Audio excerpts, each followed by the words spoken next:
하나님 말씀은 야고보서 1장 25절입니다. 야고보서 1장 25절 한 절 말씀만 보도록 하겠습니다. 자유롭게 하는 온전한 율법을 들여다보고 있는 자는 듣고 잊어버리는 자가 아니요 실천하는 자니 이 사람은 그 행하는 일에 복을 받으리라. 아멘. 아멘. 야고보서 1장 25절인데 이 말씀을 보면은 자유롭게 하는 온전한 율법이다 이렇게 표현하고 있습니다. 그래서 이것을 율법을 들여다보고 있는 자는 듣고 잊어버리는 자가 아니다. 늘 이렇게 들여다보고 있기 때문에 잊을 수가 없는 거죠. 그러면서 실천하는 자다. 그러면서 이 사람은 그 행하는 일에 복을 받으리라. 이렇게 말씀하고 있습니다. 여러분, 오늘 말씀이 율법에 관한 말씀인데요. 여러분, 율법 하면은 좀 이렇게 부담스럽고 거북스럽고 때로는 두려운 마음이 이렇게 밀려오지는 않는지 저도 예전에는 그랬습니다. 왜냐하면 법이라고 하는 것은 무섭잖아요. 그래서 무엇든지 어떤 문제가 생기면 뭐 법으로 하자 그러면서 뭐 고소도 하고 뭐 이렇게 하지 않습니까? 그러면 먼저 혹시라도 법정에 서게 되면은 저는 법정에 여러 번 섰습니다. 제가 무슨 죄를 지어서 이렇게 법정에 선 것이 아니라 제가 예배당을 건축할 때에 그 사기를 친 건축업자가 참 힘들게 하는 그런 경우가 있었습니다. 그래서 민사소송을 통해서 제가 법정에 선 거거든요. 그런데요, 생전 처음으로 법정에 설 때에 굉장히 마음이 부담이 되고 한편으로는 죄 지은 것도 없는데 떨리더라고요. 법정에 서면은 법이다, 법으로 한다 했을 때에 두려움이 있는 것이죠. 그래서 우리도 하나님의 법, 율법, 십계명 이런 앞에 서 있을 때에 사실 하나님의 그 무서운 진노가 있을 수 있잖아요. 그러니 우리는 두렵지 않을 수가 없죠. 그렇지만은 여러분, 오늘 말씀은 여러분 편안하게 들으시기 바랍니다. 우리가 그런 법정에 설 때에도 두려울 필요가 없다는 거죠. 그래서 하나님의 말씀, 하나님의 법, 이 말씀에 대한 율법을 오늘 저와 여러분이 함께 나눔으로 인해서 하나님의 말씀에 대한 율법에 대한 새로운 마음으로 여러분들께서 신앙생활을 할 수 있는 그런 시간이 되기를 간절히 바랍니다. 그래서 오늘 말씀해 보니까는 법은 참 율법이죠. 자유롭게 하는 온전한 율법이다. 이렇게 표현을 하고 있어요. 그런데 성도 여러분, 법이라고 하는 것은요, 우리를 해하려고 만들어진 게 아니거든요. 법은 우리를 위한 법이다. 그렇게 생각하시면 됩니다. 그래서 본문에 온전한 율법 그리고 참된 경건에 대한 그런 말씀이 기록되어 있습니다. 그래서 25절 오늘 말씀에 어찌 보면은요, 참 마음에 쏙 드는 그런 말씀이 아닐 수가 없어요. 그건 뭡니까? 자유롭게 하는 온전한 율법이다. 그 율법이 우리를 자유롭게 한다. 그렇게 표현을 하고 있어요. 여러분들 이런 말씀 기억납니까? 진리가 너희를 자유케 하리라. 할렐루야. 진리, 하나님의 말씀이거든요. 그 말씀이 너희를 자유케 한다. 그렇게 표현하고 있어요.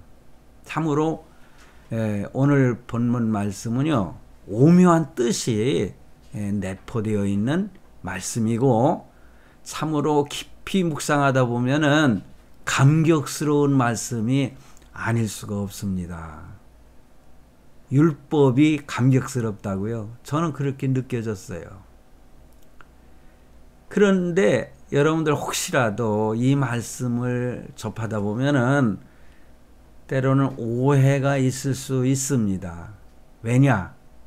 하나님의 말씀과 율법과 하나님의 은혜, 그리스도의 은혜, 십자가의 은혜, 이것이 충돌하고 있는 것이 아닌가? 그러면 어떤 말씀이 옳단 말인가? 여러분, 갈라디아서는 그리스도의 십자가의 은혜를 강하게 강조하는 말씀이고요.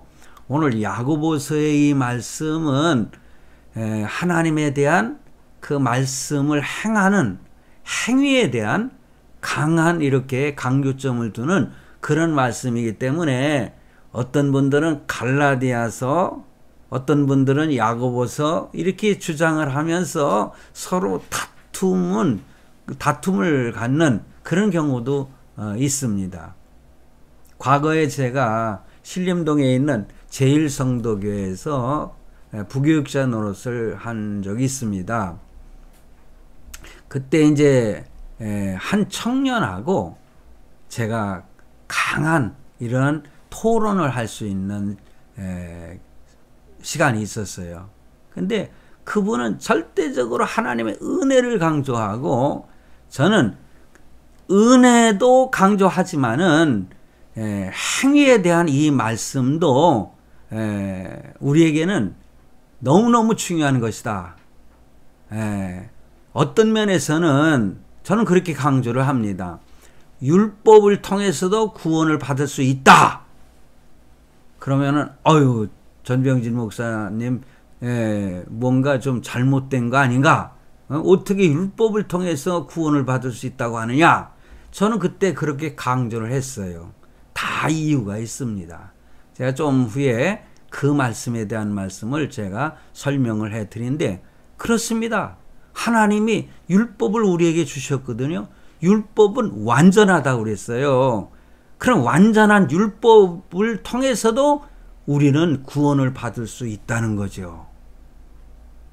자, 그러면 어떤 의미에서 제가 이런 말씀을 드리는가, 제가 설명을 하도록 하겠습니다. 갈라디아서 2장 16절로 21절 말씀에 보면은요, 제가 그 성경을 그냥 읽으려고 하다가 제가 다시 복사를 해가지고 제가 그 노트북에다가 이렇게 붙였습니다. 그래서 제가 컴퓨터를 보면서 제가 읽겠습니다. 사람이 의롭게 되는 것은 율법의 행위로 말미암음이 아니요. 그렇죠. 이렇게. 근데 목사님 말씀이 틀렸지 않습니까? 이렇게 말씀을 하실 수 있습니다. 그러니까는 율법의 행위로 말미암음이 아니요, 오직 예수 그리스도를 믿음으로 말미암는 줄 알므로 우리도 그리스도 예수를 믿나니 이는 우리가 율법의 행위로서가 아니고 그리스도를 믿음으로써 의롭다함을 얻으려 함이라. 그러면서 보세요. 율법의 행위로서는 의롭다함을 얻을 육체가 없느니라. 이 말씀에서 제가 좀 강조하는 부분이 있었습니다. 그게 뭐냐? 그러면 왜 율법의 행위로서 의롭다함을 얻을 수 없느냐? 그런 육체가 없느냐? 이 세상에 어떤 사람도 율법을 100% 완벽하게 지킬 수 있는 사람이 있습니까? 없습니다. 오직 예수 그리스도 한 분만이 이 율법을 완성하신 분이요, 완벽하게 지키신 분이거든요. 그런데 만약에 인간으로서, 죄인으로서 정말 100% 율법을 지켰다면은 하나님께서 버리시겠습니까? 그런데 계속해서 17절에 보면 만일 우리가 그리스도 안에서 의롭다 되려 하다가 죄인으로 드러나면 그리스도께서 죄를 짓게 하는 자냐? 결코 그럴 수 없느니라. 옳습니다. 만일 내가 헐었던 것을 다시 세우면 내가 나를 범법한 자로 만드는 것이라. 내가 율법으로 말미암아 율법에 대하여 죽었나니. 누가요? 예수 그리스도께서 율법을 인하여 죽으신 거예요. 이는 하나님에 대하여 살려 함이라. 내가 그리스도와 함께 십자가에 못 박혔나니 그런즉 이제는 내가 사는 것이 아니요 바울의 고백이죠. 오직 내 안에 그리스도께서 사시는 것이라. 이제 내가 육체 가운데 사는 것은 나를 사랑하사 나를 위하여 자기 자신을 버리신 하나님의 아들을 믿는 믿음 안에서 사는 것이라. 내가 하나님의 은혜를 패하지 아니하노니. 만일 의롭게 되는 것이 율법으로 말미암으면 그리스도께서 헛되이 죽으셨느니라. 하나님의 말씀은 이렇게 나타나는 그 말씀 이해되는 그 부분까지만 이해해서는 안 됩니다. 성경은요, 전체적인 것을 보면서 해석을 해야 되고 그 말씀의 의미를 찾아내야 되는 것입니다. 여러분, 저는 이런 것을 항상 강조합니다. 믿는 믿음의 삶이라고 하는 것은 아주 자연스러운 것이다.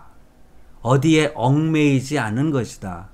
자유로운 것이다. 그런데 언젠가 제가 그런 설명을 한 적이 있습니다. 여러분, 우리가 운전을 하는데요, 초보자들은요 아주 조심스럽게 운전을 합니다. 왜냐? 전체가 다 보이질 않아요.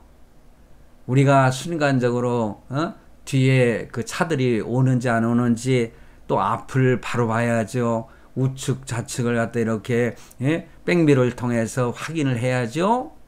그러다 보면은 운전을 할 때요, 뭐 지금도 우리 집사람 운전할 때 보면은 운전대를 이렇게 붙들고요, 운전을 해요. 운전 잘합니다. 근데 저보고 그래요. 며칠 전에도 아니 목사님은 운전을 갖다 누워서 합니까? 그러더라고요. 그래서 제가 왜 그랬더니 내 자세가 이렇게 바닥 서 있는 것이 아니라 이렇게 누워가지고서는 이렇게 하거든요. 저는 그러니까 꼭 누워서 하는 것처럼 보였나 봐요.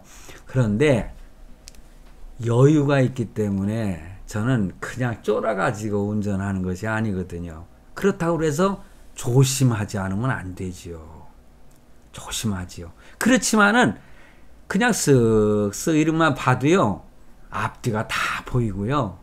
뭐 사각지대도 있지 않습니까? 그런 건 좀 실수할 때도 있겠죠. 그거 조심해야죠. 근데 바로 이렇게 여유 있게 운전을 하는 것처럼 하나님의 말씀을 전체적인 측면에서 다 어느 정도 이해를 하게 되면은 쫄 필요가 없다는 겁니다. 왜냐? 아주 자연스러운 생활 속에 하나님의 말씀이 적용이 되고 이렇게 젖어들어 있는 그런 삶이 여유로운 믿음의 삶이거든요. 그것이 성숙된 믿음의 성도가 살아가는 믿음의 삶인 것입니다. 믿습니까? 그래서 우리가 법이라고 했을 때에 또 이런 율법, 은혜와 율법이 충돌하는 것 같지만은요, 야고보서를 쭉 또 묵상하고 참 말씀을 이해하다 보면은 은혜 속에 율법이 포함되어 있고 율법 속에 하나님의 은혜가 있다는 거.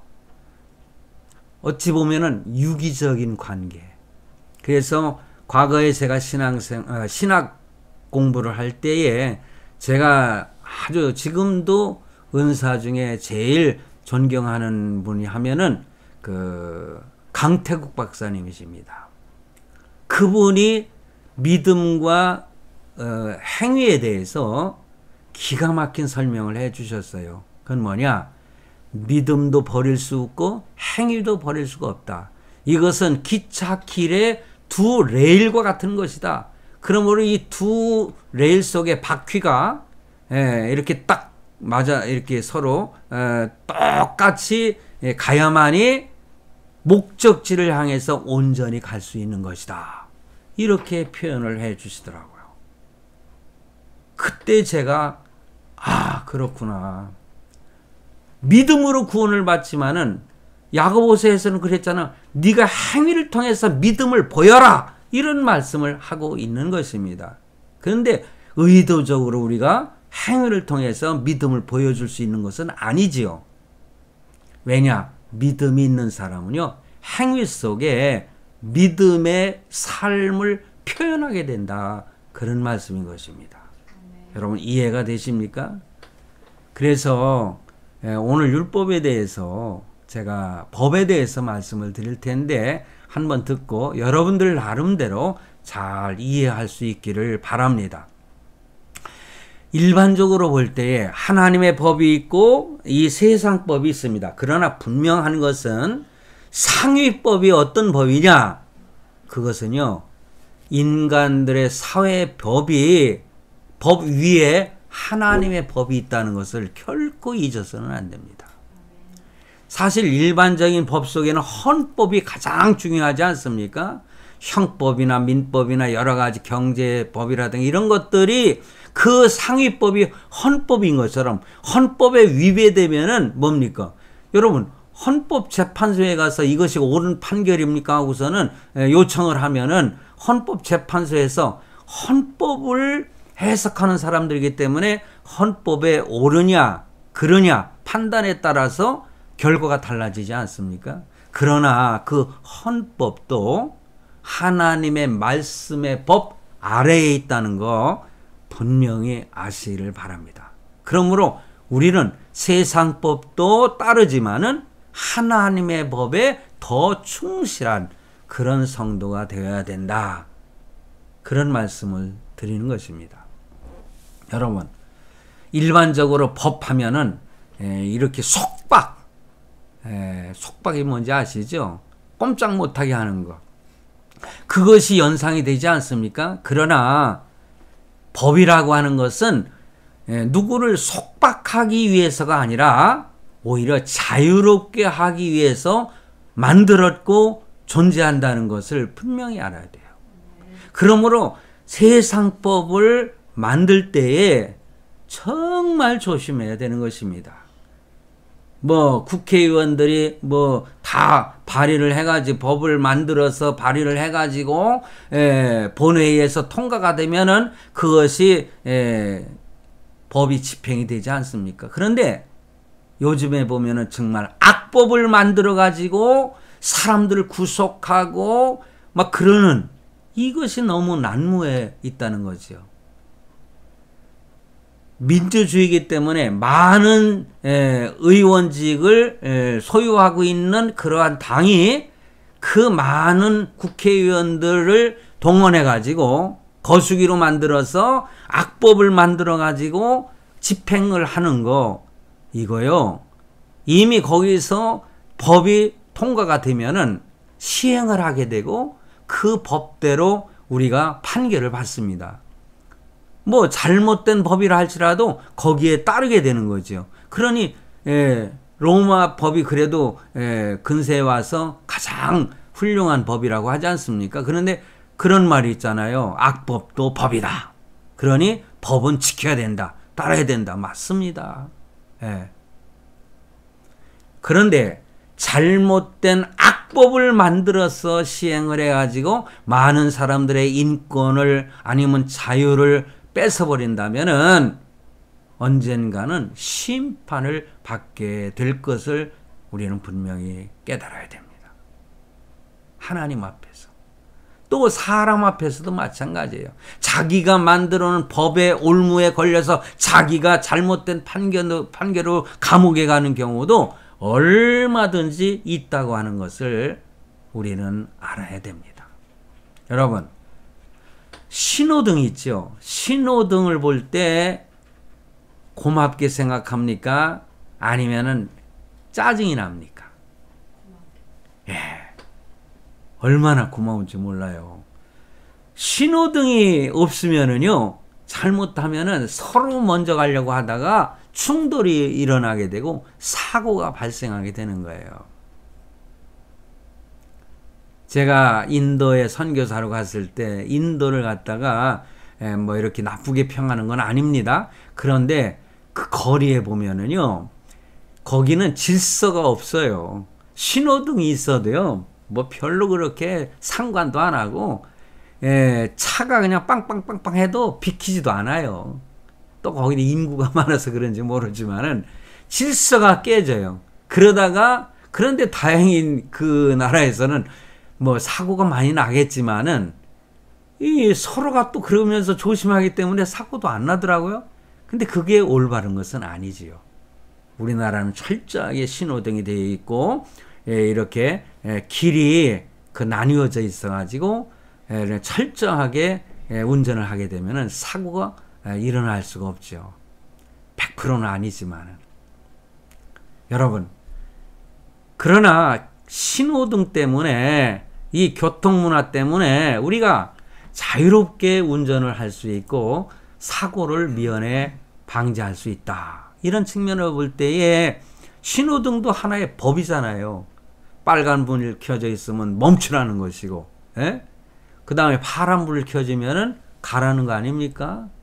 거기에다가 돌아가라, 아니면은 좀 깜빡깜빡 하면서 좀 조심해서 운전하라. 뭐 이런 여러 가지 신호등의 법이 있습니다. 그 법대로만 따르면은 안전하잖아요.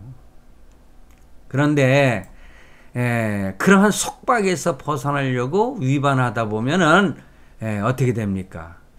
사고를 당하게 되는 경우가 있지 않습니까? 그런 측면에서 볼 때에 사실상 모든 법은 이렇게 자유롭게 하고자 하는 법이라는 거죠.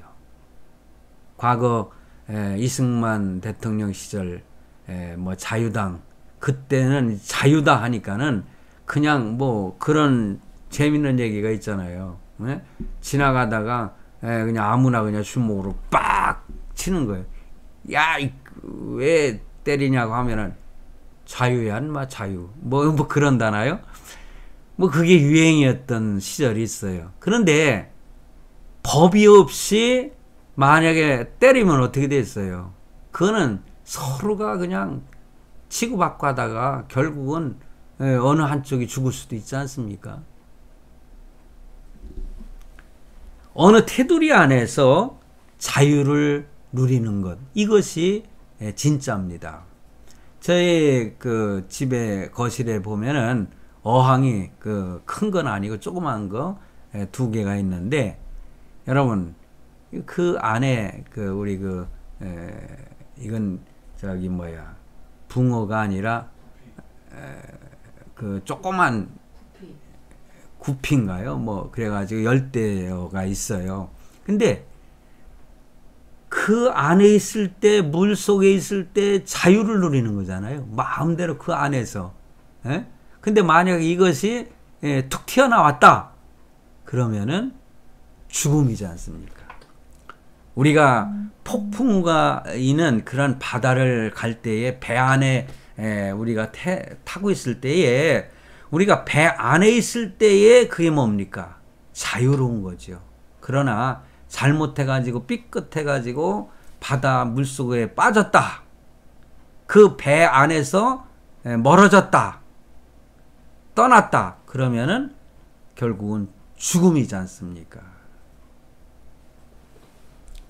이런 예화야 너무나 쉬운 것이기 때문에 여러분들은 그 말씀 쉽게 이해합니다 하고 동의를 하실 줄로 생각을 합니다. 그러므로 우리는 법 안에서 무한한 자유를 느낄 수 있는 그러니까 하나님의 말씀의 테두리 안에서 마음껏 신앙생활할 수 있는, 자유를 누릴 수 있는 그러한 성도가 되시기를 바랍니다. 참된 그리스도인이라면은 십계명을 우리가 외울 때나 이렇게 읽을 때에 기분이 좋아야 되는 거죠. 십계명, 이 십계명이 뭡니까? 어찌 보면은 우리의 행위를 구속하는 것 같지 않습니까? 예? 뭐 오늘 십계명을 설교하려고 하는 건 아니고요.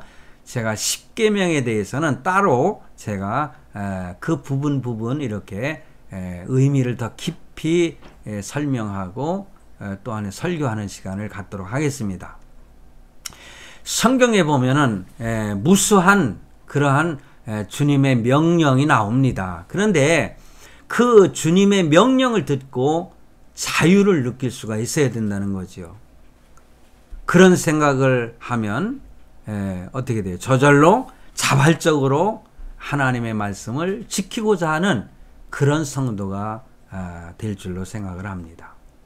신행일치, 그건 뭐냐? 믿는 대로 행하는, 믿음과 행위가 일치하는 그런 삶이 바람직한 성도의 삶이다. 그리고 올바른 성도의 삶이다. 이렇게 말씀을 드릴 수 있습니다.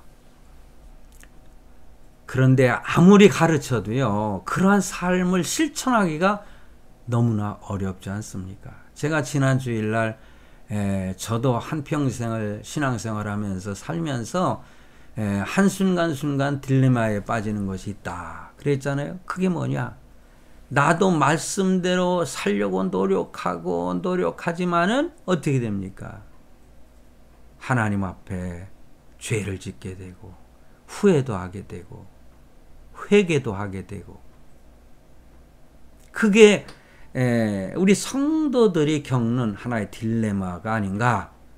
그러면서도 감사한 것은 죄인 중에 괴수라고 고백하는 사도 바울을 하나님이 사랑하시고 그를 구원하신 것처럼 저 자신이나 여러분 자신도 죄인 중에 괴수지만은 참 용서받을 수 없는 그러한 죄인이지만은 우리 주님은 우리의 죄를 용서하시고 우리를 구원하셔서 하나님의 자녀 삼아 주셨다는 것. 내가 이 순간 죽으면은 천국에서 눈을 뜨게 된다. 저는 이걸 확신을 가지고 있습니다. 그래서 우리는 마음을 좀 고쳐 먹어야 되지 않겠나. 때로는 생각을 고쳐 먹으면 되지 않겠나. 왜냐?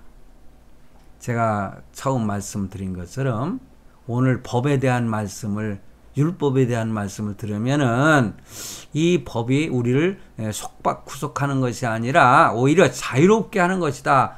이런 전제하에서 말씀을 드리고 있는데, 바로 이렇게 법은 즐거운 것이고 법은 자유롭게 하고자 있는 것이다 라고 생각한다면은 얼마나 마음이 편하고 기쁘지 않을 수가 없는 것입니다. 그래서 일반적으로 볼 때요, 부족한 사람들은 이 법의 그 속박을 느끼게 됩니다. 그래서 법이 싫어지는 거예요. 그러니까 죄 짓는 사람들은 법이 싫은 거야. 한마디로 말하면. 어떤 사람에게는 참 저 사람은 법 없이도 살 수 있는 사람이야. 그래요. 저도 어떤 형사재판이나 이런 것 때문에 법정에 선 적은 없어요. 저의 한평생에. 그런데 제가 그 예배당을 지으면서 한 업자로부터 사기죄로 제가 고발당해 가지고요, 제가 법정에 서 있었어요. 그런데 결국에 가서는 혐의 없음으로 대법원 판결까지 받았거든요. 나중에 그 사람이 봤을 때 그랬어요. 내가 당신에게 무고죄로, 명예훼손죄로 내가 고발할 수도 있어. 근데 그 사람의 친구가 옆에 있었어요. 그게 내가 만약에 이 시간에 당신이 나한테 죄송합니다, 제가 잘못했습니다, 말 한마디만 해라. 그러면 내가 고소하지 않겠다. 당신을 용서하겠다. 그러니까 주저주저 하고요. 얼굴이 빨개가지고 이렇게 있더라고요. 그러니까 옆에 있는 그 친구가 야 인마 빨리 목사님한테 잘못했다고 빌어 이 새끼야 하고 막 욕을 하면서 이 목사님 말씀 들어보니까 다 네 놈이 잘못했는데 내가 같이 온 게 정말 내가 참 부끄럽고 창피하다. 빨리 인마 용서해달라고 빌으라고. 그러니까 그 친구가 멋쩍었는지 아유 목사님 그동안 죄송합니다. 제가 잘못했습니다. 왜냐하면 이 친구가요 우리 큰아들한테도 얼마나 괴롭혔는지 몰라요. 그냥 나한테 뭐 나는 다 업자한테 돈을 줬는데 자기한테 돈을 안 줬다고 그냥 개새끼 소새끼 뭐 그러면서 뭐 네 같은 놈이 목사냐 뭐 하여튼 말할 수 없는 그런 아주 흉악한 말로 욕을 해야 되니까 그걸 옆에서 듣고 있던 우리 아들이 전화를 이렇게 뺏어가지고 막 해대더라고요. 이게 그쪽에서 그 저기 뭐야 너 니네 집으로 갈 테니까 그 자리에 있으라고 그랬대요. 그게 와가지고 마음대로 하라고. 근데 왔어요. 왔는데 이 친구가 조그만 도끼를 갖다가 들이대는 거예요. 우리 아들한테. 결국은 경찰이 와가지고 그 사람이 형을 받았어요. 이렇게까지 했던 친구예요. 야 오늘 말씀을 드리겠지만요. 양심도 없는 사람이에요. 양심에 화인 맞은 자들이 얼마나 많은지 몰라요. 거짓말을 하면서도요. 당당하게 자기는 거짓말 한 적이 없다는 거예요. 그게 옳다는 거예요. 아니거든요. 여러분 제가 말씀이 좀 더 앞서갔는데 죄를 지는 사람한테는 법이 싫을 수밖에 없는 거죠.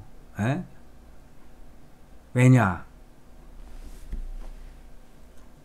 의롭게 사는 사람한테는 빛된 삶을 살게 되는 것입니다. 그런데 어두움을 좋아하는 사람들은 빛을 싫어하게 되어 있습니다. 그게 성경의 진리지 않습니까?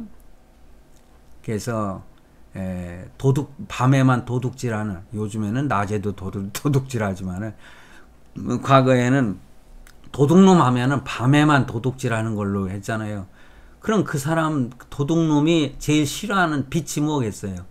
달빛 아니겠습니까? 만약에 이렇게 환하게 비치는 보름달을 보면은 얼마나 아름답고 달빛이 얼마나 아름답습니까? 그런데 이 도둑놈들은 그게 싫은 거 아니겠어요?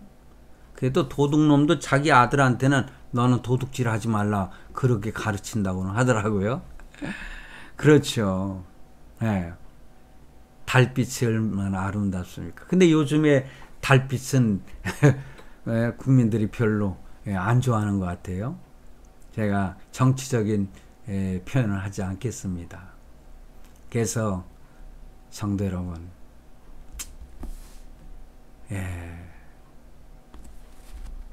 유대인들은요, 율법을 굉장히 두려워하고 무서워했습니다. 그래 싫어했어요. 율법이 그들에게 고통을 주는 것이라 그렇게 생각했기 때문에 그렇습니다. 그래서 어떤 사람은 오히려 법을 가지고 명예를 얻고 어떤 사람은 그 율법을 차버리는 이런 경우가 유대인들을 통해서는 발견할 수가 있습니다. 성도 여러분, 참된 법은요 사람들에게 자유를 주는 것입니다. 그래서 사실상 율법은요 원래 의미는 뭐냐? 자유인 것입니다. 지금까지 여러분들에게 설명을 해드린 그 내용을 여러분들이 생각해 보면은 이 말이 이해가 되지 않습니까? 율법은 우리를 구속하고 속박하는 것이 아니라 자유를 주는 자유다. 그래서 우리 하나님께서는 이 사랑하는 자녀에게 그 율법을 주실 때에 자유의 기쁨을 누리라고 주신 것이지 괴로우라고 주신 것이 아니다. 믿습니까? 양심을 주신 이유도 마찬가지예요. 어떤 분은요 20년 전에 아니면 30년 전에 어렸을 때 지은 죄를 예수 믿고 나서 뭐 10년, 20년 동안 계속 회개하는 그런 성도들이 있어요. 혹시 여러분 중에 그런 분 없습니까? 과거에 내가 지나가다가 그 참이밭 지나가다가 참이 살이를 해가지고 그것도 도둑질이죠. 먹은 죄가 생각이 나서 하나님 제가 하도 참외가 먹고 싶어서 지나가다가 남의 참이밭에 들어가서 참외를 갖다가 따가지고 먹었어요. 용서해 주세요. 그렇게 회개 기도를 하겠지요. 그런데 그 기도를 회개의 기도를 1년에 한 번씩 연례적으로 하는 부흥에 쫓아다니면서 회개하는 그래서 어떤 부흥사는 그런 얘기도 하더라고요. 이 부흥회에 다 자기 지은 죄를 털어놓고 있다가 부흥회가 끝나면 주머니에다가 다 주워 담아가지고 또 짊어지고 어디로 가느냐 또 다른 부흥회를 출석을 한다는 거예요. 거기서 또 다 회개하면서 다 풀어놓고 또 짊어지고 가고. 혹시 여러분은 안 그렇습니까? 과거에 저도 그런 적이 있어요. 하나님께 회개를 했는데 그게 믿어지질 않아. 하나님이 그 용서 안 하신 것 같아. 그래서 내가 힘들고 어려운 것 같아. 그래가지고 또 내가 이 죄를 졌습니다. 용서해 주세요. 저도 그런 적이 있거든요. 여러분 언뜻 보면은 잘하는 것 같지요? 그게 참된 회개인 것 같지요? 아닙니다. 회개는 참 좋죠. 그러나 만약 20, 30년 전에 도둑질한 것을 수시로 회개하는 모습은 신앙적인 건강에 문제가 있다는 거죠. 정신 건강에도 문제가 있는 거예요. 하나님은요, 뭐라고 말씀하셨습니까? 기억도 하지 않으신다고 그랬어요. 나는 자꾸 생각이 나가지고 하나님께 털어놓는데 너 그런 것이 있었냐? 너 그런 것이 있었구나. 하나님은 까마득히 잊어버리시고 잊어버리시는데 우리만 생각이 나서 회개하는 이 엉뚱한 신앙생활 이제는 접으시기 바랍니다. 하나님께 한 번 회개하고 용서를 빌은 것은 이미 용서를 받았다라는 사실을 믿으시기 바랍니다. 그렇다고 해서 죄를 갖다 마음대로 지어도 되겠습니까? 아니죠.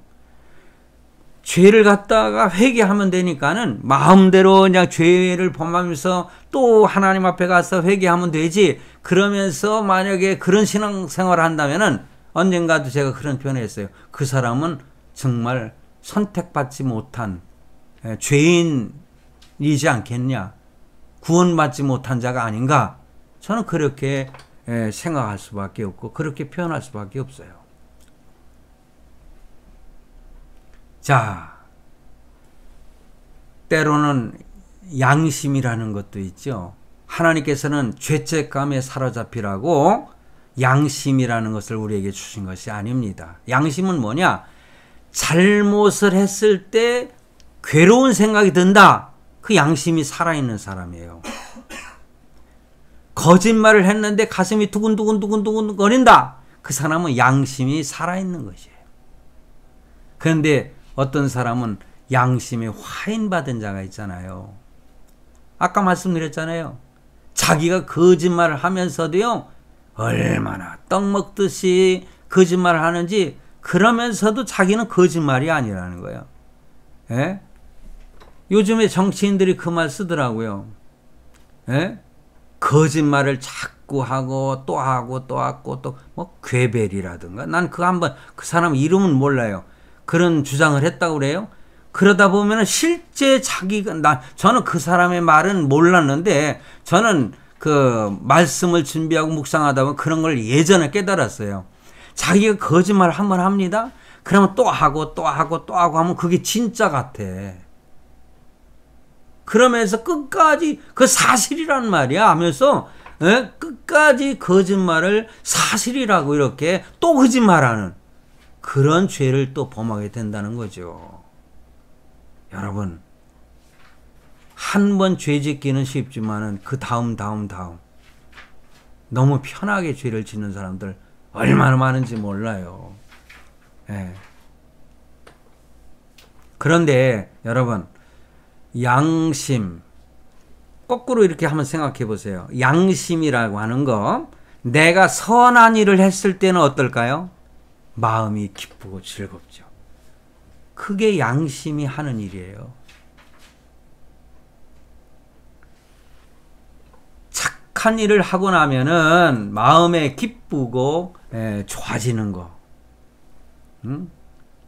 그게 바로 양심인 것입니다. 우리는 이 법을 모두 우리는 죄인으로 태어났지 않습니까? 그렇기 때문에 양심이란 것이 때로는 우리를 속박할 때가 있어요. 그래 요즘에 보면은 그 양심을 고백하는 사람들이 있잖아요. 그게 참 어떻게 공무원들이 자기가 양심 고백한다고 하면서 고백하는 사람들이 있지 않습니까? 그러니까 괴로워서 못 견디는 거야. 이게 아닌데. 그런데 하나의 권력으로다가 그들을 갖다 눌러버리고 밟아버리고 하는 그런 것은 정말 용납할 수 없는 행위가 아닌가, 저는 그렇게 생각을 합니다. 여러분,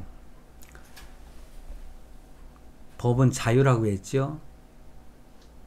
마지막으로 말씀을 드립니다. 법에는 사랑이 깃들어 있는 것입니다. 그래서 다른 말로 표현하면은 법이라고 하는 것은 질서라고 할 수 있죠. 그래서 질서가 살아있는 곳은 법이 살아있는 것이지 않습니까? 질서가 있어야 혼돈이 오지 않습니까? 그래서 질서라고 하는 것, 우리에게 주신 이 법과 명령, 이거는 우리를 사랑하시기 때문에 주신 것이다. 제가 거듭 강조하지만은 10계명에 그런 말씀이 있잖아요. 4계명까지는 그렇다 치고 살인하지 말라, 간음하지 말라, 내 부모를 공경하라, 이렇게 5계명, 6계명, 7계명 쭉 나가잖아요. 그런데 보세요. 살인하지 말라는 그 법이 없으면은요, 어떻게 되겠어요? 나를 죽이려고 하는 사람의 손에 보호받지를 못하는 거 아니겠어요? 살인하지 말라는 이 법이 있기 때문에 그 법이 우리를 보호하는 것입니다. 믿습니까? 그러니 얼마나 감사합니까? 살인하지 말라. 그 소리로 인해서 사람을 소중하게 여기게 되는 거 아니겠어요? 그처럼 법에는 사랑이 내포되어 있다고 하는 사실. 사랑. 그 사람도요, 그 사랑을 받으려면은 자기가 어떻게 행동하는지 거기에 따라서 사랑을 받는 겁니다. 우리 사랑하는 친구가 그 밴드에다가 반려견에 대해서 여러분은 어떻게 생각하십니까? 거기다가 의견을 달아달라고 그러더라고요. 사실 반려견이 있는 분들한테는 별로 좋게 들릴지 모르지만은 제가 우리 아들하고도 그래요. 요즘에 우리 집에 반려견 하나가 있어요. 푸들 조그마한 강아지인데, 요게 이름이 콩인데요. 이놈이 얼마나 사랑스러운 짓을 하는지 몰라요. 말귀를 다 알아듣고요. 요즘에 고깃집에 가서 먹다가 좀 갔다가 이렇게 챙겨가지고 와서 고기를 먹였더니 이놈이 고기를 너무 좋아해. 그래서 제가 이놈 놀리려고 그래요. 야, 콩이야, 고깃집 가? 고기? 하면은 그냥 너무 좋아가지고 그냥 그래요. 그 하는 짓거리가 알아듣고 하는 짓거리가 너무너무 귀여워요. 제가 밤에는 제 침대에서 재우거든요. 과거에는 이런 짓 못했어요. 과거에는 그냥 조그만 개든 큰 개든 손에 닿으면 그냥 가가지고 이 손 씻기에. 근데 이 반려견이 콩이놈을 키우다 보니까는 이놈이 막 오면 나한테 여기 입에다 대고 막 지 혀로다 빨아대고 닦으면서도 그게 별로 싫지 않더라고요. 예? 그놈이 그렇게 사랑스러우니까. 그렇다고 그래서 사람을 대신할 수는 없는 거 아니겠습니까? 제 침대에 서 있다가요, 제가 이렇게 눕잖아요. 후다닥 튀어가지고요, 제 요 품에 팍 들어가지고 팍 엎드려서요, 그 어린애가 손자놈이 와가지고 여기다가 그 팔베개 하고서는 자는 것처럼 그렇게 누워버리는 거예요, 이놈이. 그럴 때 여러분은 어떻게 생각하세요? 너무 사랑스러운 거야, 개새끼라도. 예, 참 그래서 이 반려견도 때로는 필요하구나. 그렇지만 저는 지금도 변하지 않는 건, 개는 개다, 짐승은 짐승이다.